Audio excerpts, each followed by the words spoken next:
Good afternoon to everyone. My name is Kayan Lamsis and I will be reporting Republic Act 7836, Article 1 and Article 2, and Republic Act 9392, Section 1.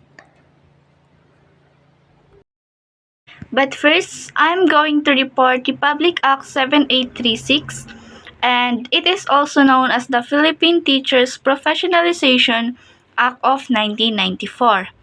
So, the Republic Act 7836 was signed on December 16, 1994.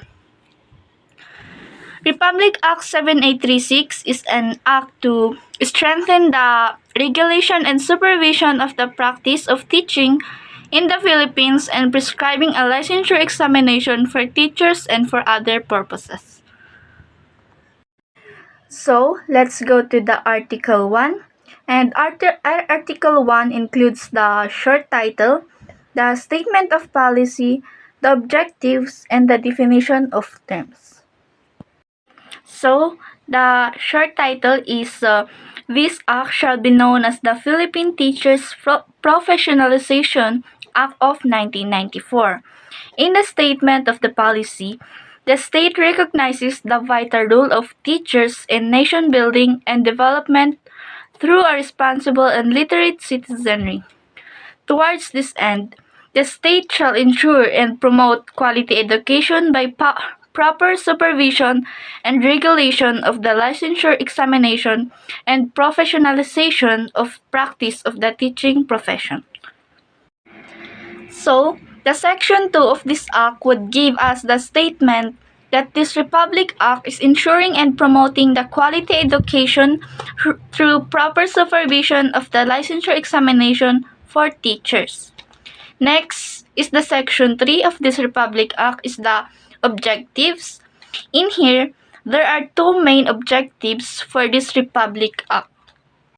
So, first one is the promotion, development, and professionalization of teachers and teaching profession. And second one is the supervision and regulation of the licensure examination.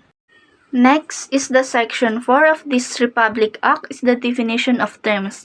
And there are four definitions. Number one definition is teaching. As we all know, teaching refers to the profession concerned primarily with classroom instructions at the elementary and secondary levels in accordance with the curriculum prescribed by the DepEd, Culture and Sports, whether on part-time or full-time basis in the private or public schools. Second one is teachers. Teachers refers to all persons engaged in teaching at the elementary and secondary levels, whether on part-time or full-time basis, including industrial arts or vocational teachers and all other persons performing supervisory and or administrative functions in all school in the aforesaid levels and qualified to practice teacher under this act. So, there are two definitions of teachers. Teachers we meant call our parents as teacher, but in the law, teachers refers to those who acquired licensure examination for teachers, board exams, and acquired license. Third definition is the board. So, board refers to the board for professional teachers duly established and constituted under this act. So, the board members, they are the persons assigned or involved in the board for professional teachers to supervise licensure examination for teachers. Last definition is the commission. Commission refers to the Professional Regulation Commission, or the government body or the department that supervises and helps supervising the Professional Regulation Commission. So, ang pinatutungkulan pala ng Article 1 ay teachers and preschool and secondary level. So, let's go to the Article 2, the Board for Professional Teachers. Section 5 of this state is the creation and composition of the board. There is hereby created under this act a board for professional teachers, hereinafter called the board. a collegial body under the general supervision and administrative control of the Professional Regulation Commission, hereinafter referred to as the Commission, composed of 5 members, who shall be appointed by the President of the Philippines from among the recommendees chosen by the Commission. The recommendees shall be chosen from the list of nominees selected by the Accredited Association of Teachers, who duly possess all the qualifications prescribed in Section 8 of this Act. So, this recommendation shall be chosen from the list of nominees selected by the Accredited Association of Teachers, who duly possesses all the qualifications prescribed in the Section 8 of this Act. The chairman and the vice chairman of the board shall be appointing from these 5 members by the president. The Section 6 is the duties and functions of the board. The board shall have the following duties and functions. Letter A. Promulgate, administer, and enforce rules and regulations necessary for carrying out the provisions of this Act in accordance with the Charter of the Professional Regulation Commission. Letter B. Determine and fix the frequency, dates, and places of examination, appoint supervisors, proctors, and other personnel as needed who shall be entitled to a daily allowance to be fixed in the board for every examination they actually attended. Use buildings and facilities of public or private schools for examination purposes. Letter C. Issue, suspend, or revoke the certificate of registration for the practice of the teaching profession. In here, they issue the license and they are doing things related to the licensure examination for teachers. Letter D. Prescribe and collect examination and other fees as it may deem proper. Letter E.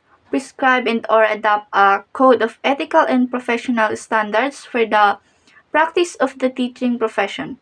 Such ethical standards, rules, and regulations to take effect 60 days after its publication in the official gazette or in any newspaper of general circulation.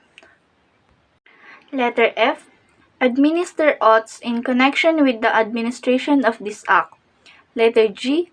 Supervise and regulate the registration, licensure, and the practice of professional teachers in the Philippines. So, when you are done and if you pass licensure examination for teacher, you'll be given a license. Letter H. Adopt an official seal of the board. Letter I. Look into the conditions affecting the practice of the teaching profession and whenever necessary. Adopt such measures as may be deemed proper for the enhancement and maintenance of high professional and ethical standards of the profession. So as we all know, being a teacher is a professional job or it is a noble job, so they have ethics to follow in the practice of teaching profession. Letter J.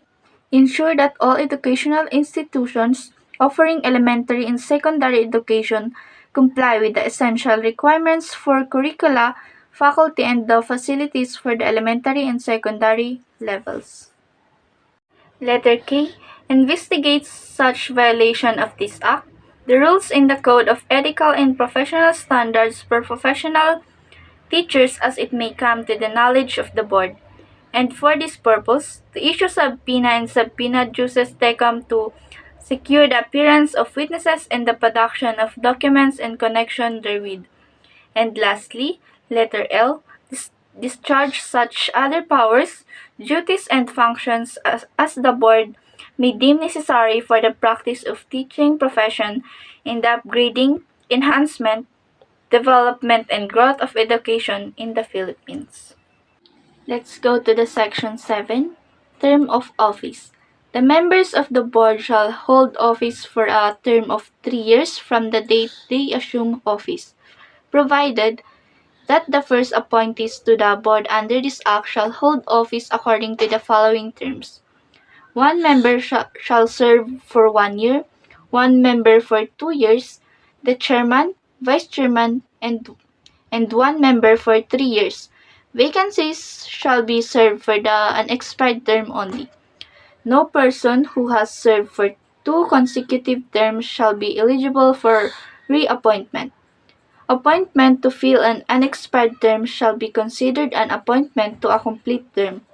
The chairman or any member shall take his oath of office prior to the performance of his duties. Section 8. Qualification of board members. Each board member must at the time of his appointment. Letter A.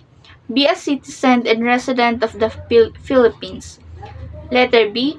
Be at least 35 years of age or proven integrity and possess of high moral values in his personal as well as professional conduct and has not been convicted of any offense involving moral turpitude. Letter C.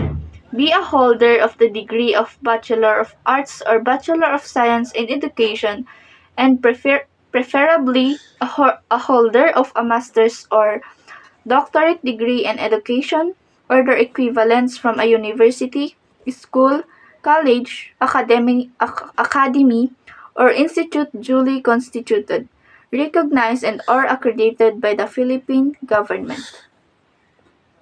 Letter D. Be a professional teacher with a valid certificate of registration and valid professional license, save those members who shall compose the first board for professional teachers. Letter E. Has been a professional teacher in the active practice of the teaching profession for at least 10 years in the elementary and secondary level. Letter F. Not be an official or member of the faculty or nor have pecuniary interest in any university, college, school, or institution conferring a bachelor's degree in education or its equivalents for at least 3 years prior to his appointment. In neither connected with a review center or with any group or association where review classes or lectures and preparation for the licensure examination are offered or conducted. It means that you should not be affiliated or connected to any university, college, or school or institution if you are trying to apply for a position for the board members.